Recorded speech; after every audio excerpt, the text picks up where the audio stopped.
But before we get into the episode here, you guys, I got to jump into This Week in Freight, powered by my friends over at DAT. And again, if you want your lane broke down on this show, I need you guys to email my team, podcast@thefreightcoach.com.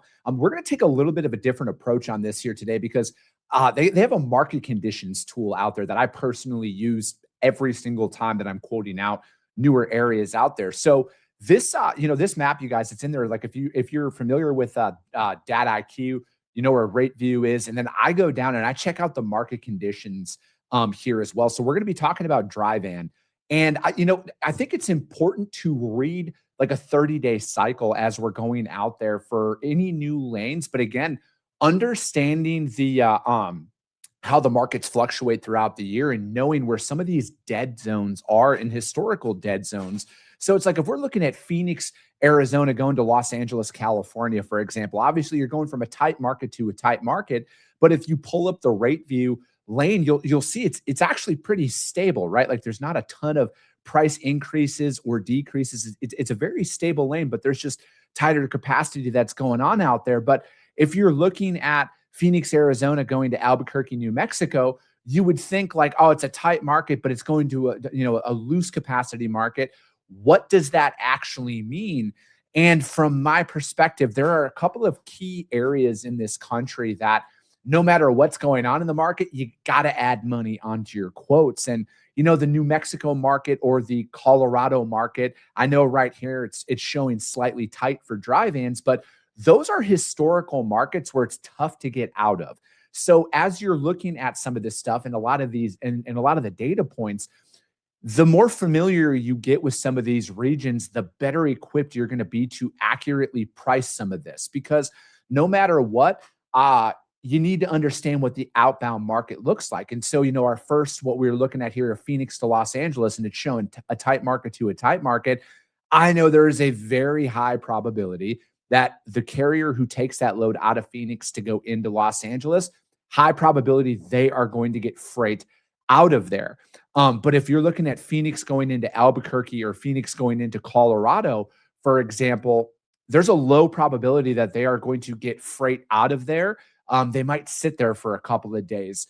And I know a lot of it's market specific, but I want you guys to understand how we read these things because that affects if I'm going to get long-term pricing with my customer. Now, I'm of the mindset where I want to bring consistency to my customers' P&L when it comes to their freight spend. And I know that there's volatility and there's things that are going to happen out there that might change it, but I want to find that carrier that runs Phoenix to Albuquerque or Phoenix to Denver dry van consistently. And then we work out and we weather that storm a little bit. And we, again, like I've always mentioned, I like that $200 rate variance as my key stability marker. And I've just found that the carriers who run these lanes often, they're going to deliver that information down to you.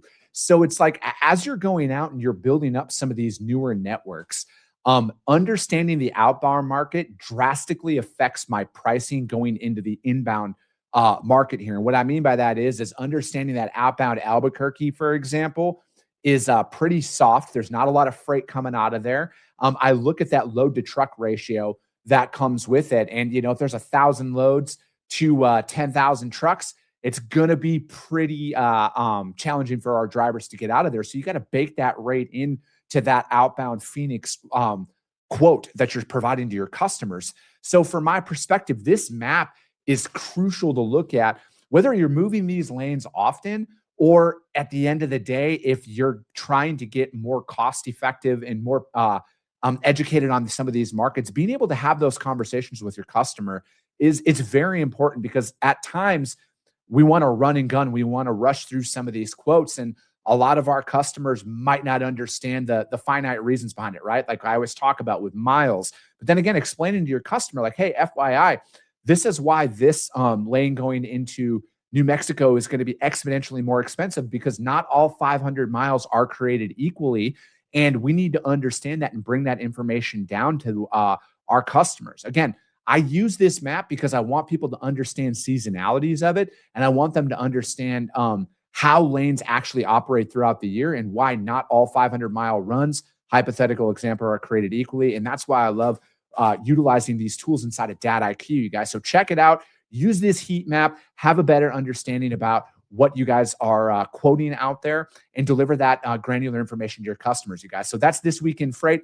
Again, we switched it up a little bit, and we're going to be switching it up for the rest of the week out here with flatbeds and reefers as well. But if you want your lane broken down on the show, I need you to email my team, podcast@thefreightcoach.com.